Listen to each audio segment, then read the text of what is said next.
Hello my people, mumeze mute? Nishakuru ugarutse nanone. Niba ukoresha website yawe Shakur Films ukabasha kureba agasobanuye cyangwa kabiri bwa mbere ugiye kuyikoresha, ino video irakwereka ukuntu bigenda byose, ukabasha kureba agasobanuye aho waba uri hose, nta muntu kwishyuje ku buntu, nta kiguzi, nta kindi ukora. Ikintu cya mbere ukora, urafungura telefone yawe, nkuri komanda ko ukoresha Google Chrome. Google Chrome ni browser abantu benshi bakoresha mu matelefone yabo, waba ukoresha iPhone, waba ukoresha TV, no kuri TV nabonye ikora neza, cyangwa waba ukoresha Android, waba ukoresha imashini, nkuri komanda ko ukoresha Google Chrome kuko nabonye ikora neza. N'izindi wazikoresha wowe ufite ubumenyi ku bijyanye na internet cyangwa ari browser wizeye, ariko Google Chrome niyo nizeye, niyo nkoresha nanjye, niyo narangira n'abantu banjye ko bakoresha. Icyo nkubwira rero, niba ushaka kureba agasobanuye, urajya muri Google, uruciye muri Chrome, urajya muri Chrome, ufungure Google nk'ibisanzwe, wandikemo oshakurfilms.com, ukande kuri iyo link ibanza ya Shakur Films, urahita uyibona. Ntabwo ndi bugaragaza ibintu byinshi, ariko ndakeka ibyo ndi buvuge biraba byoroheye abantu, kuko ino video hano kuri YouTube bayikuraho iyo babonye uri kwereka abantu ibintu bitandukanye, nyine utakoze content isanzwe nk'iyo usanzwe ukora. Rero nta kindi uri bukora, urajya muri Google nk'ibingibi nkweretse nk'ibisanzwe, wandikemo oshakurfilms.com, ujye kuri website ya Shakur. Ibyo byo umuntu wese yabikora, nicyo biba byoroshye. Icyo nshaka kubereka cya danje, ugeze muri website ukora iki? Ugeze muri website, film uri kuzibona ariko nta hantu namwe urakanda, cyangwa ushaka gukora search, ushaka kugira ute, nta kintu na kimwe urakora. Ushaka guscrollinga cyangwa gatambikisha ibintu nk'ibyo. Hari uburyo bwahindutse. Mbere twakoranaga na Google Ads. Google Ads zo ziza muri page ku buryo ibintu byose ubasha kubikorera muri iyo page, nta kintu na kimwe utahavuye. None uburyo bwaje, hajemo icyo bita pop under ads. Ni uburyo hazamo ad ifungura indi tab cyangwa ifungura indi screen ya telefone yawe cyangwa imashini. Abantu bakoresha imashini bo barabizi, kuko biba bikunda kuba kenshi iyo ufunguye wenda nk'ikintu ugasanga isi ifungura indi tab hirya, hakabaho kwamamaza. Uburyo bubaho kugira ngo tubashe kugira natwe amafaranga tubona, kuko aba bamamaza nibo batuma turaninga website. Bitabayeho urumva twakora ibintu bidafite inyungu n'ikintu na kimwe twinjiza. Niyo mpamvu utu ad tuba tugomba gucamo kugira ngo natwe haboneke ikintu cyo kugira ngo tugire ikintu tubona.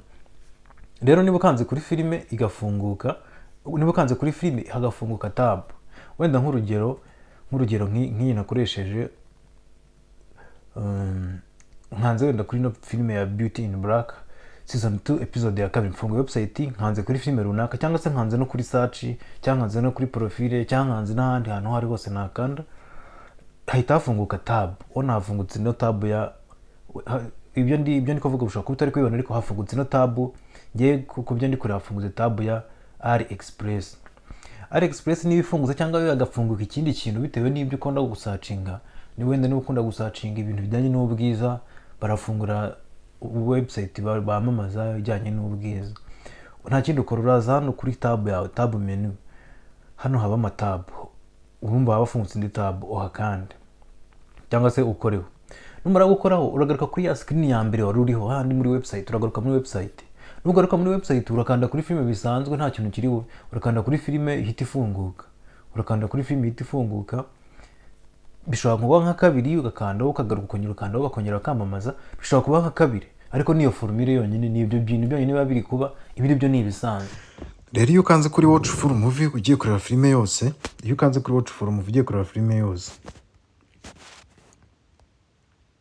agomba gufunga screen imeze gutya, yanditseho wenda Beauty in Black cyangwa se icyo ushaka icyo ari cyo cyose, ugakandamo hagati, nabwo ni bya bindi bakamamaza, ukongera ugakandamo, ukagaruka. Ariko noneho ubwo ntabwo ugaruka kuri website nkuru kuri Shakur, ahubwo ugaruka hano.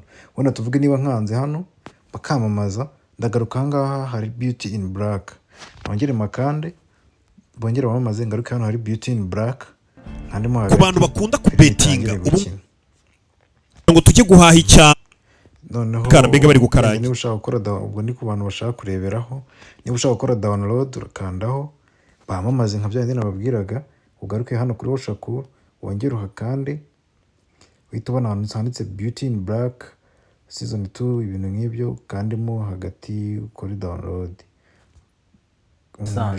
Nicyo kintu kiba kiri kuba iyo ukanze kuri filime hagafunguka tab. Iyo tab, icyo kintu bafunguye bagiye kwamamaza, ntacyo ugikoraho. Ari nk'abantu bambwira ngo ni time ngo VPN, wenda ubwo ufunguye ukanze kuri filime, bahise bakwamamarizaho VPN, wenda kubera ko wayikoresheje, kubera ko usanzwe uyikoresha ibintu nk'ibyo. ibyo ntabwo biba bikureba, ntabwo iby'ama VPN bikureba, si ngombwa ngo ibyo bihade ujye kubisoma cyangwa ujye kubirebamo, si ngombwa.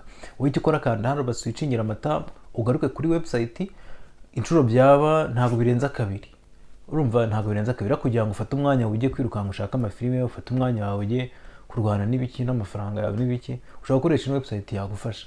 Ukandaho, numara gukandaho bafungure tab, switching ugaruke kuri website, ukora ibyo wakoraga ni na download nuko na watch full movie nuko, icyo ukora ni ugukandaho bakamamaza ugaswitchinga. Ujya ubona hari ama website agiramo utuboro tw'utuhadi tuzamo hagati muri screen tukaba twabangamira umuntu, tukamubloka ibiki, utwo two nadukuyemo, twongera amafaranga, ariko umuntu uri kureba filime nta kintu, ntago biba bishimishije nyine. Ku muntu uri gukoresha website biba bibangamye.